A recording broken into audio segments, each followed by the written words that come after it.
Welcome to Stella ராணி சமையல். அனைவருக்கும் வணக்கம். எப்படி இருக்கீங்க? எல்லோரும் நல்லா இருப்பீங்கன்னு நினைக்கிறேன் காட் கிரேஸில். இன்றைக்கி நம்ம வீடியோவில் என்ன பார்த்திங்கன்னா, சூப்பரான ஷீலா மீன் குழம்பு. ஃபஸ்ட்டு இப்போ ஒரு பேன் வச்சுருக்கேன். ஸ்டவ்வில் கொஞ்சம் எண்ணெய் ஊற்றிருக்கிறேன். அதில் வந்து ஒரு கைப்பிடி அளவுக்கு சின்ன வெங்காயம், ஒரு 15 பல்லு பூண்டு தோலோடு ஆட் பண்ணியிருக்கிறேன்.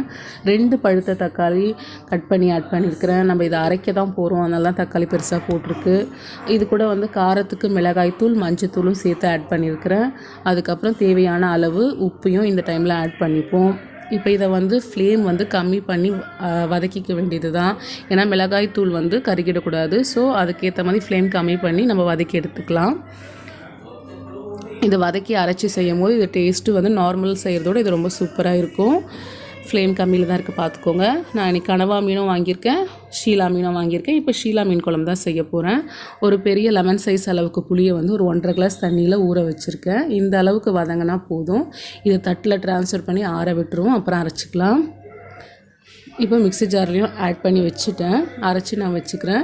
இப்போது திருப்பியும் மீன் குழம்பு செய்கிறதுக்கு கடாய் வச்சுருக்கேன். ஸ்டவ்வில் ஒரு 50 ml ரீஃபண்ட் ஆயில் தான் ஊற்றிருக்கேன். நீங்கள் நல்லெண்ணெயும் ஊற்றிக்கலாம், தேங்காய் எண்ணெயும் ஊற்றிருக்கலாம், ரொம்ப சூப்பராக இருக்கும்.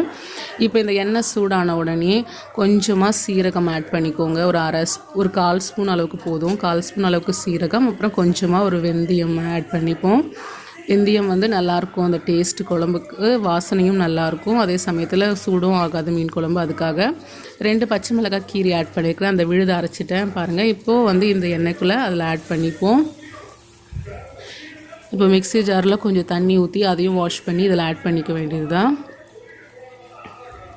இப்போ இது வந்து கொஞ்சம் இந்த கொதி வரட்டும். ஏன்னா இந்த எண்ணெயும் இந்த மசாலாவும் மிக்ஸ் ஆகிறதுக்கு ஒரு கொதி வர வைப்போம். அது வரைக்கும் இது கொஞ்சம் நேரம் விடுவோம். ஃப்ளேம் மட்டும் கொஞ்சம் மீடியமில் வச்சுக்கோங்க. இப்போது இந்த மாதிரி நல்ல ஒரு கொதி வந்து கொஞ்சம் எண்ணெய் லைட்டாக தெளிஞ்சு மேலே வரும். அந்த டைமில் வந்து நம்ம புளி தண்ணியை வந்து கரைச்சி ஆட் பண்ணிக்க வேண்டியது தான். பாருங்கள், கொஞ்சம் நல்ல கொதி வந்து எண்ணெய் தெளிஞ்சு மேலே வந்துருச்சு.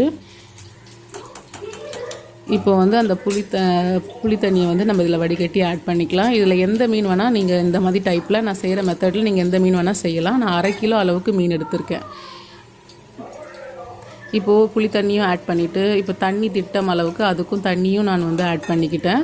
நல்லா கொஞ்சம் திக்காக இருக்கணும், ரொம்ப தண்ணி ஆழாமல் பார்த்துக்கோங்க. நான் இந்த இன்பிட்வீன் கேப்பில் மசாலா தடவி மீன் வறுக்கிறதுக்கும் எடுத்து வச்சுட்டேன். 1 கிலோ மீன் வாங்கியிருந்தேன், 1/2 கிலோ வறுக்கிறதுக்கு, 1/2 கிலோ குழம்புக்கு. இந்த ஃப்ரைக்கும் சைட் பை சைட் செஞ்சுக்கலான்னு சொல்லிட்டு போட்டாச்சு. இந்த 1/2 கிலோ பாருங்கள், இது குழம்புக்கு தலையும் கொஞ்சம் வால் பீஸும் எடுத்து வச்சுருக்கேன். இப்போ லைட்டாக ஒரு கொதி வந்துச்சு. இப்போ இந்த டைமில் நல்லா கொதி வந்து நீங்கள் வந்து மீன் போடலாம். ஆனால் நான் தேங்காய் ஆட் பண்ணுவேன். நல்லா ஒரு பெரிய பீஸ் தேங்காவை வந்து அரைச்சிட்டு இது கூட ஆட் பண்ணிவிட்டு இப்போ நல்லா கொதி வர விடலாம். கொஞ்சம் குழம்பும் திக்காகட்டும், கொஞ்சம் நல்லா ஒரு கொதி வந்து மேலே எண்ணெய் தெளிஞ்சு வரட்டும், அது வரைக்கும் விடுவோம். ஃப்ளேம் வந்து மீடியமில் வச்சு விடுங்க. நல்ல கொதி வந்து நல்லா எண்ணெய் மேலே தெளிஞ்சு வந்த பிறகு மீன் போடுங்க. மீன் வந்து ஒரு 4 மினிட்ஸ் மீடியம் ஃப்ளேமில் இருந்தால் போதும். உப்பு காரம் எல்லாம் செக் பண்ணி பார்த்துக்கோங்க. இன்னும் தேவைப்பட்டால் நீங்கள் போட்டுட்டு அதுக்கப்புறம் மீனெல்லாம் போட்டு இறக்குனீங்கன்னா ஒரு சூப்பரான ஷீலா மீன் குழம்பு ரெடி. இது மேலே ஒரு கொத்தமல்லி தூவி விட்டுக்கலாம் கொஞ்சம் கார்னிஷிங்காக. இப்போ பாருங்கள், சூப்பரான மீன் ஃப்ரையும் ரெடி ஆகிட்டே இருக்குது. 2வது பேட்சும் நான் வந்து இது பண்ணிட்டேன். ஷீலா மீன் குழம்பு ரெடி, கனவா தொக்கு ரெடி, மீன் ஃப்ரையும் ரெடி. கனவா தொக்கு வந்து ஒரு தனியாக வீடியோ போட்டிருக்கேன், ஷார்ட் வீடியோ பாருங்கள். இவ்வளோ நேரம் என் வீடியோ பார்த்ததுக்கு ரொம்ப நன்றி. தேங்க்யூ, பாய்.